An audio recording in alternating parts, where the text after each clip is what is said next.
Good morning, John. Good morning, Vicky. How are you this morning? Well rested. Well rested. Why are you so well rested? I think I was asleep before 8:30. I'm not sure. 8:30. Around 8:30. Oh my goodness. Oh my goodness. We're getting old. Yeah. What's new? What's exciting? What's going on? What's going Happy down? Wednesday. It is Happy Wednesday, friends. It is Wednesday. It is raining here. It's gloomy. We've entered fall. I've seen the leaves changing. They don't lie. Nope. Do you know why the leaves change? Oh, please don't do this. Do you know why? They're emotionally exhausted from being green. It's actually a sun issue. Did you know that the sun is actually leaving the leaves? I know. Sun. And so the leaves are reacting emotionally. They're having an emotional response, and it comes out in fear and anger, and they turn red, and they turn yellow, and they turn orange. It's very interesting to go back up to the lake on the weekend, and we were there like a month ago or however long ago.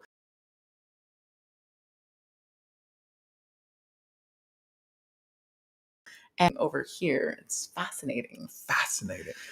There are lots of countries in this world that the leaves don't change color. Oh. Imagine living in that kind of country. That'd be weird.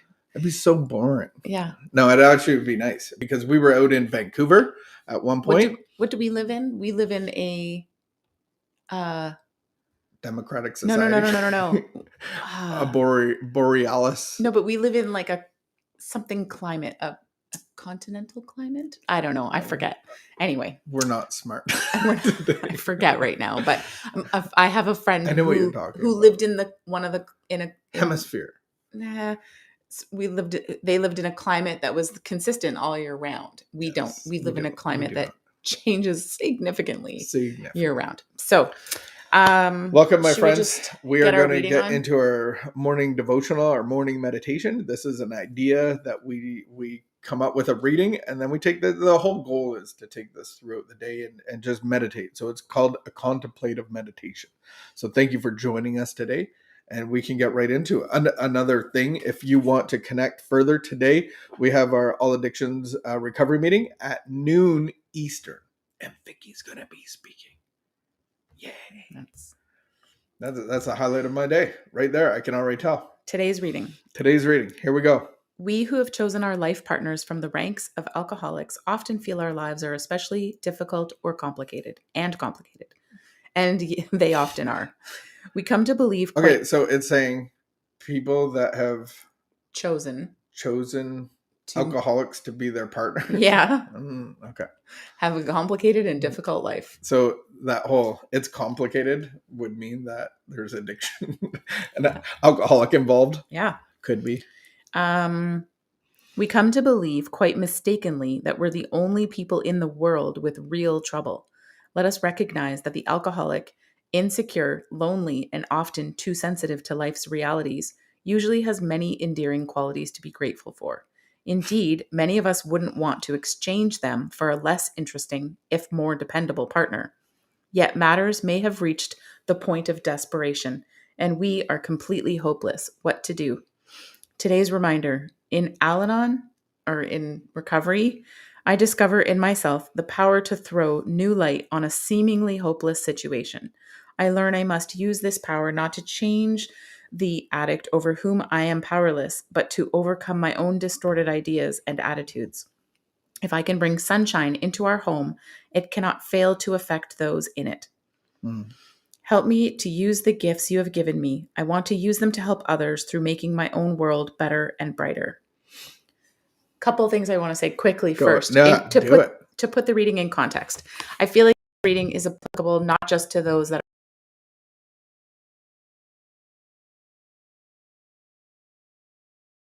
are in addiction but I feel like this reading actually is very applicable to, if you're in a marriage where your spouse is terminally ill or has a, degenerative disease or has, I don't know, there's all sorts of situations that we can wind up in a relationship or in a life that isn't what we expected or dreamed or imagined that it would be. And so then what are the choices that we can now make? And I would say that, first of all, this isn't about living in denial. That's important. It's not about fake it till you make it, but that as a human being on this earth, I always have the choice to look at everything that's horrible and negative, or to look at the good and the positive in my life. Yeah, I'm.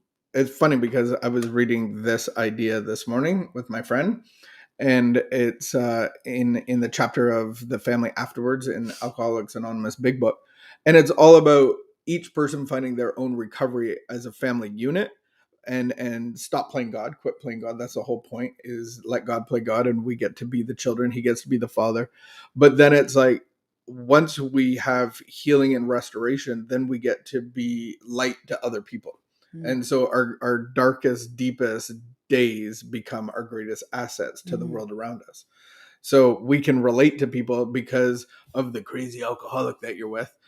We've been in traumatic experiences. We've been in unfaithful experience. We've been in like lots of challenging experiences as a couple. And through our own healing and restoration process, we have a solution that weighs out all the deepest darkness and all of the horrible stuff. And we can bring that into the world around us to be our biggest asset. Yeah, but I couldn't bring sunshine into my home, as they say in this reading, until I started. For me, it was, starting into a recovery group, getting into a group where I started actually, I think the first group that I went to was like a Anon family program for the Narcotics Anonymous family group. But then I also was going to like Al-Anon, which is the Alcoholics Anonymous family group. But I think no matter where you go, like getting into a community of people and growing and learning, that gave me some tools to get out of denial and to start actually like living my life, not just wrapped up in all the awfulness. And then I was able to start bringing sunshine into my home. Well, and that's the beautiful thing about the 12-step process. It's not just for the alcoholics. It's not just for the drug addict. It's for everyone to actually turn your will in your life over to the care of God. Have a spiritual solution instead of you running it's letting God run the show. And so that's what you're talking about is, it's applicable.